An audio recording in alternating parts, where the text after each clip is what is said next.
Okay, so I'm back. I guess I gotta keep the entertainment going since I'm getting so many people to my blog. Um, what? What's different? Nothing's different. I clean my floor. What's everybody gasping at? Anyways, um, if I guess if you're gonna pick somebody, you really should pick somebody who is um you know handsome and has completed their education and has a good sense of humor. And so, talking about that, I was going to talk about meditation and the third way or another coin, but I totally got off topic. Um, what what I want to say about meditation is like this, okay? Okay. So this week, maybe I did not share it, but I certainly read it about how the brain arrives at the eureka moment, that moment when we have a breakthrough.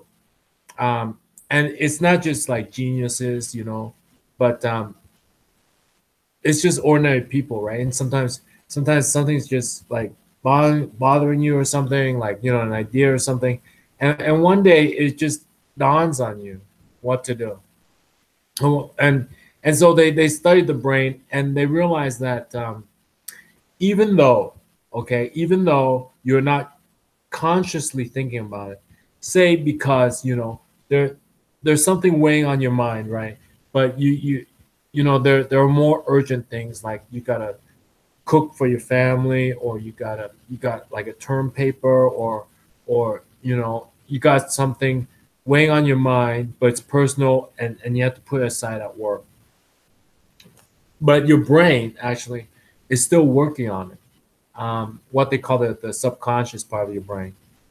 But it's still active. The subconscious part of your brain is like not dormant. It's still so the analogy is like an ocean, and and the conscious part is the waves. Everybody focuses on trying to control the waves, trying to calm the ocean, but the subconscious part of your brain is like the undercurrent. You know, deep down beneath the surface waves, there are currents. You know, going around and around the ocean all the time.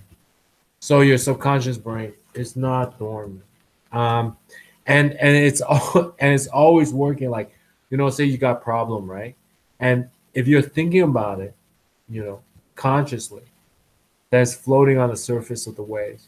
But if you submerge it because you got to do work, or you got to take care of the household or something, and you'll deal with it later. You submerge it, and it floats around the current of your subconscious mind. So regarding the third way, a lot of times, a lot of us get stuck, because the one of the things I like about um, meditation, but also I'm a Buddhist, but sort of like a Zen Buddhist, kind of like a Christian might be an Anglican, or a Christian might be a Presbyterian, Christian might be a Calvinist. I'm more like Buddhist, Zen, right? So one of the things I like about Zen is that um, you try to if you're sort of like if you're stuck, it always comes down to sort of like autonomy between two positions, which is really the the flip side of the same coin. So what are you trying to do? What you really want to do is find a third way, or what they say, find um, a new coin, right? Some people might say, getting out of your rut, but but a lot of times it has to do with how you frame, how you look at a situation.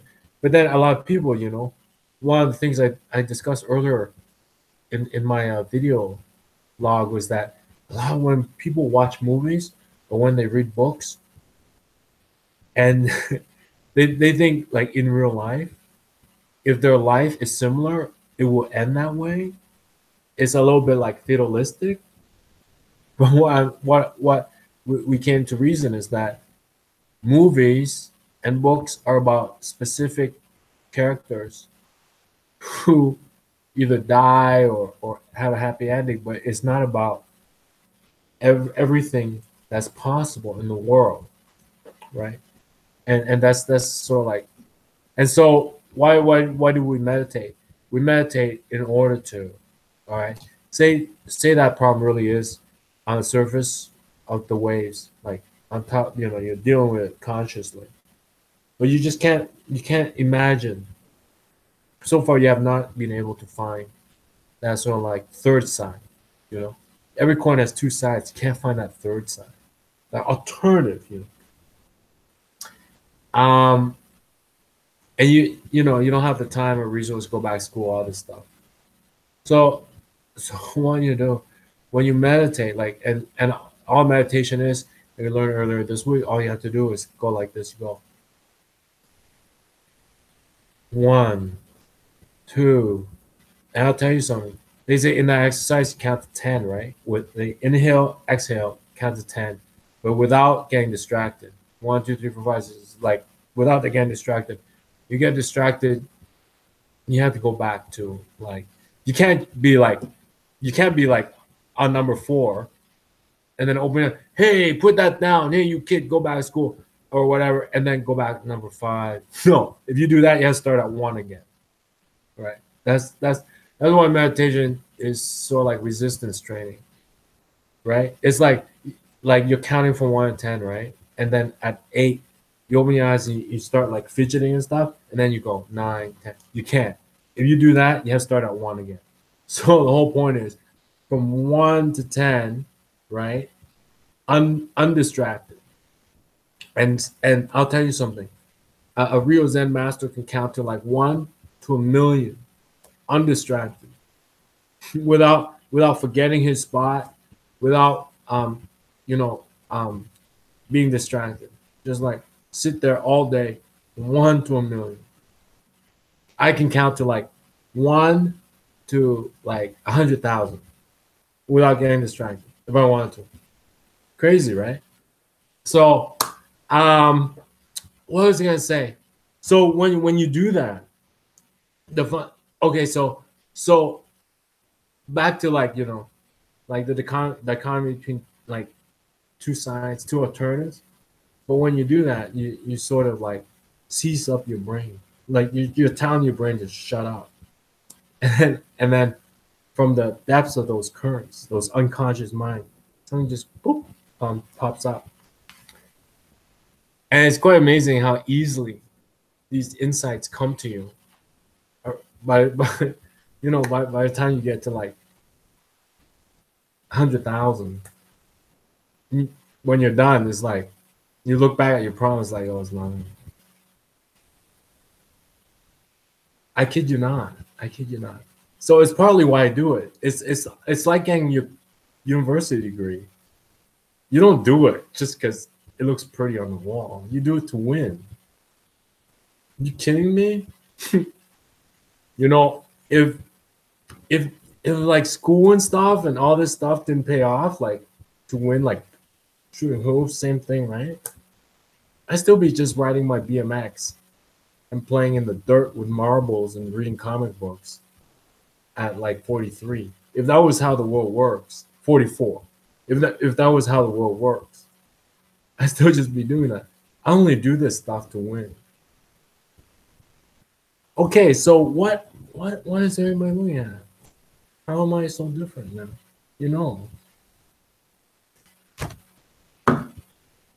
Yeah, so when I get to New Jersey, getting back to so like my segue at the beginning of this video, we're gonna have like sort of like model parties, and we're gonna have models, right? And male models, female models, and they're designers, right? Designer guests, and you guys can come too if you know a thing or two about if you're trade or something, you guys can come.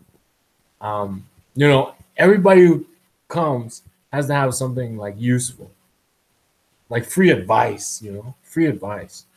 Like I can give you advice about like conspiracy theories and stuff, and then maybe like you can give them advice about how to paint or fix a wall or something, and then the models just having a good time and stuff, and then the fashion designers just looking important and stuff, and then we'll lay out the spread, and then we'll have like university people who are really smart, and then we'll give them a lot of free stuff so they'll come, and everybody have a good time.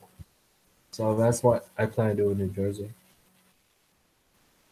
after I get a job, and then I make a good impression at work. All my coworkers come, and I also give them free stuff, and then they meet the beautiful important people and you, and then we give them advice. Everybody have a good time, and everybody's well behaved, right? Because that's basically what corporations are worried about. Like their people aren't well behaved. Well, everybody's well behaved and just laughing and like getting good knowledge and stuff, and like getting free stuff and stuff. So I don't do this stuff because it's fun. I do it in order to win. All right. So now you know a secret. And I want to see that Amy Schumer movie, and the action movie with Dwayne Johnson, Tower, where he's handicapped.